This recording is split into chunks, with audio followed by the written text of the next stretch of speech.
তোমরা যে রাস্তা ব্লক করে রাখছো, এই যে রাস্তা ব্লকেট করে রাখছো,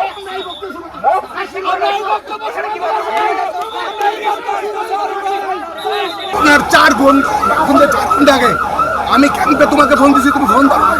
তোমার সিওকে ফোন দিছি, তুমি ধরো নাই। তোমার আমাকে আমাকে বলতে দাও, আমি তোমাকে ফোন ধরো নাই। তোমার সিওকে ফোন ধরো নাই। তোমার ব্রিগেডিয়ারকে ফোন দিছি, ব্রিগেড ফোন ধরো নাই। তোমার কর্নেল ধরো নাই।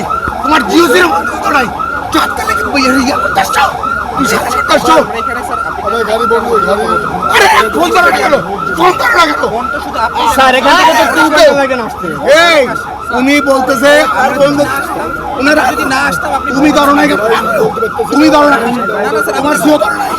কিছু বাকাটা ছেলে এদের বাকাটা ছেলে বৃষ্টির পর আমার বোনরা হচ্ছে বাজে ভাষায় অবদ্ধ ভাষায় কথাবার্তা বলে, অশ্লীল ইঙ্গিত করে। এর প্রতিবাদে আমি হচ্ছে এলাকার যে আমার বাবা মা কোনো রাজনৈতিক দলের সাথে যুক্ত না, কোনো রাজনৈতিক দলে করে না, তার পরিপ্রেক্ষিতে আমি একজন স্টুডেন্ট। আমি এলাকার যে মাতব্বর তাদের সাথে কথা বলছি যে তারা বলছে আজকে 10টার সময় সমাধান করে দিবে, দুই পক্ষের সাথে কথা বলবে।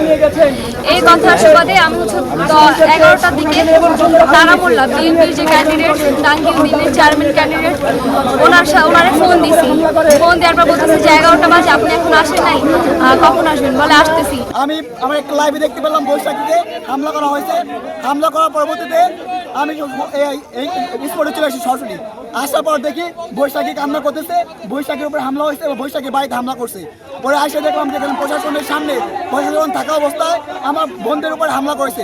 পরবর্তীতে আমি প্রশাসনকে কল দিচ্ছি, অন্য জায়গায় কল দিচ্ছি, কিন্তু কারো কোনো রেসপন্স পাইনি। মাত্র এক গাড়ি প্রশাসন আসছে এবং বলতে সেনাবাহিনী আসবে, র্যাব আসবে, অন্যান্য বাহিনী আসবে, কিন্তু কেউ কোনো আসে না। এদিকে স্থানীয় যারা সন্ত্রাসী ছিল তারা বৈশাখী বাড়ির আশেপাশে ঘিরে রাখছিল এবং কিছুক্ষণ পর পর হামলা করতেছিল। যখন আসামিগুলোকে পুলিশের গায়ে উঠে দিচ্ছিল তখন আসামিকে চিন্তা করে বের করে দিচ্ছিল।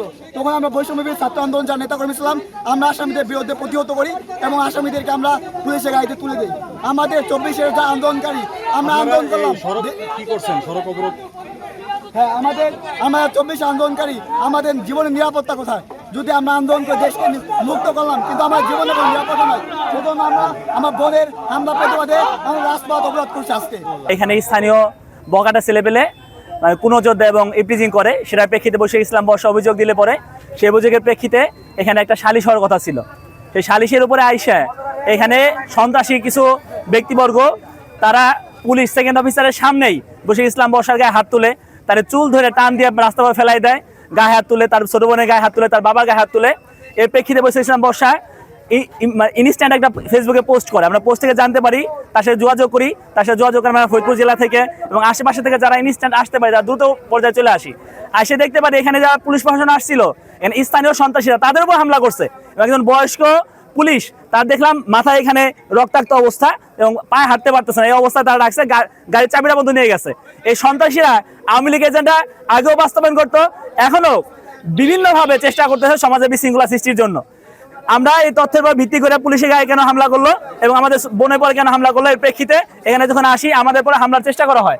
3 ঘন্টার মতো অবস্থা পার হয়ে যাইতেছে, এখনো কেন ব্যবস্থা নিতেছে না, এটা নিয়ে আমরা সন্দিহান। আমরা আমাদের নিরাপত্তার সংখ্যায় আছি, যে পর্যন্ত তাদের গ্রেপ্তার না করবে সে পর্যন্ত আমরা এখান থেকে সরবো না।